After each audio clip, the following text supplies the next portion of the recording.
అచ్చంపేట సభలో కేటీఆర్ వ్యాఖ్యలకు మంత్రి జూపల్లి కృష్ణారావు కౌంటర్ ఇచ్చారు. అచ్చంపేటలో కేటీఆర్ అన్ని అబద్ధాలే మాట్లాడారన్న జూపల్లి కేటీఆర్ చెప్పినట్టు తాను ఎక్కడా మాట్లాడలేదన్నారు. అలా మాట్లాడినట్టు చూపిస్తే రాజీనామాకి సిద్ధమని ఛాలెంజ్ చేశారు. బాకీ కార్డ్ అంటున్న బీఆర్ఎస్ఏ తెలంగాణలోని ఒక్కో వ్యక్తికి 3 లక్షలు బాకీ పడిందన్నారు. ఈ జిల్లా మంత్రి జూపల్లి కృష్ణారావు మాట్లాడిన మాటలు మొన్న మధ్యనే ఏదో ఒక సభలో మేమందరం చూసినాం. ఆయన చెప్తున్నాడు ఎక్కడో ఆదిలాబాద్ లో, అక్కడ ఎమ్మెల్యే గారు అడిగినారు ఆదిలాబాద్ లో, కృష్ణారావు గారు మీరు మంత్రి కదా, మాకు ఫలానా పని చేయాలి, మాకు ఫలానా పని చేయాలంటే మీ జిల్లా మంత్రి గారు ఏమంటున్నాడు ఎరికేనా? నేనెట్లా చెప్తా, నాకేం తెలుసు, నేను మళ్ళా గెలుస్తానో సస్తానో తెలియదు, మళ్ళా మా ప్రభుత్వం వస్తుందో రాదో తెలియదు, మేము గెలుస్తామో మా ప్రభుత్వం వస్తుందో మాకు తెలియదు, కాబట్టి మాట ఎట్లా ఇస్తా, నేను మాట ఇయ్యా అని చెప్పి జూపల్లి కృష్ణారావు గారు చెప్తా ఉంటే మేము చూసి నవ్వుకుంటా ఉన్నాం. నేను ఆ మాట మాట్లాడినట్టయితే అందుకే కేటీఆర్కు బహిరంగ సవాలు చెప్తా ఉన్నా. ఈరోజా రేపా ఎల్లుండా నీకు తీరిన టైంలో నువ్వు చెప్పిన ప్లేస్లో ఒక 10 నిమిషాలు రా, నువ్వు మైక్ పట్టుకొని నేను మైక్ పట్టుకుంటా, నేను మాట్లాడిన వీడియో మొత్తం టోటల్గా విను. నేను చెప్పింది నిజమే అయితే, ఒకవేళ నీవన్న ప్రకారం చెప్పినట్టయితే నేను నా 2 పదవులు రేపే వదులుకుంటా, శాసనసభ్యతను రాజీనామా చేస్తా.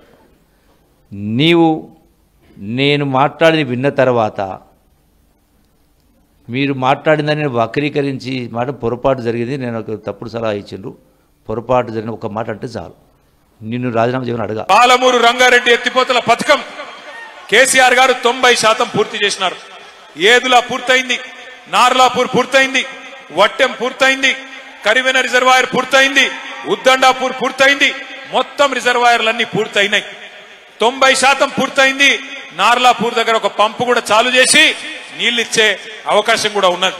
90% పూర్తయితే ఆ పథకం ఇంకొక 10% మాత్రమే పూర్తి చేయాల్సి ఉంటే రేవంత్ రెడ్డి దాన్ని మాత్రం ముట్టుకుంటలేడు. 90% కాదు కదా, 50% కూడా పూర్తి కాలే. అసలు ఇప్పటికి శాంక్షనే మెయిన్ కెనాల్ మీరు ఇచ్చింది, రిజర్వాయర్ శాంక్షన్ ఇచ్చిండ్రు, కట్టించిండ్రు.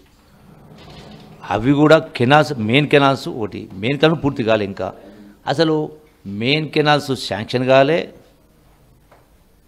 డిస్ట్రిబ్యూటర్ శాంక్షన్ లేవు, మైనర్ శాంక్షన్ కాలే, సబ్ మైనర్ శాంక్షన్ కాలే, ఫీల్డ్ ఛానల్స్ లేవు, శాంక్షనే కాలే. ఇంకా 30-40 వేల కోట్ల పైసలకు ఖర్చు పెడితే తప్ప, వాడు శాంక్షన్ ఇస్తే తప్ప ముందుకు పోవు. వీళ్ళు కాంగ్రెస్ వాళ్ళు ఎలక్షన్లకు ముందు గ్యారంటీ కార్డులు మంచిని యాదికుందా, ఇది మా గ్యారంటీ అని. అందుకే ఇవాళ అచ్చంపేటలో మీ అందరికీ నేను కాంగ్రెస్ ఓలోలకు ఎంతెంత బాకీ పడ్డదో కాంగ్రెస్ బాకీ కార్డు ఇంటింటికి పంచబోతా ఉన్నాం.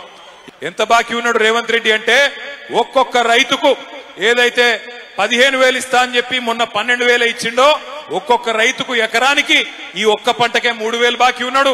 పోయిన 2 పంటలకు 5,000 చొప్పున బాకీ పడ్డాడు.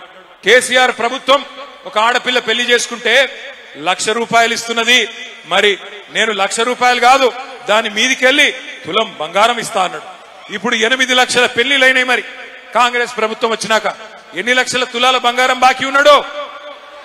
8 లక్షల తులాల బంగారం బాకీ ఉన్నాడా అడుగుదామా? అట్లాగే వికలాంగులకు చెప్పినాడు కేసీఆర్ గారు, మీకు 4,000 పెన్షన్ ఇస్తున్నాడు, నేను 6,000 పెన్షన్ ఇస్తా అని చెప్పి నమ్మబలికినాడు.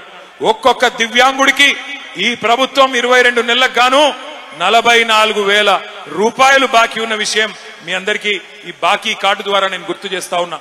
ఈ బాకీ కార్డు రేపు గ్రామానికి పోవాలి, గడప గడపకు పోవాలి, మనిషి మనిషికి పోవాలి. ఈ బాకీ కార్డే మీకు బ్రహ్మాస్త్రం అవుతుంది. అంటే ఎవరికి బాకీ పడ్డరు? 100% కేటీఆర్ అయినా కేసీఆర్ అయినా ఎవరు ఒప్పుకున్నా ఒప్పుకోకపోయినా బీఆర్ఎస్ పార్టీ, కేసీఆర్ కుటుంబం ఒక్కొక్క మనిషికి 3 లక్షల రూపాయలు బాకీ పడ్డారు. అంటే 8 లక్షల కోట్లు అప్పు చేసి బాకీ పడ్డారు.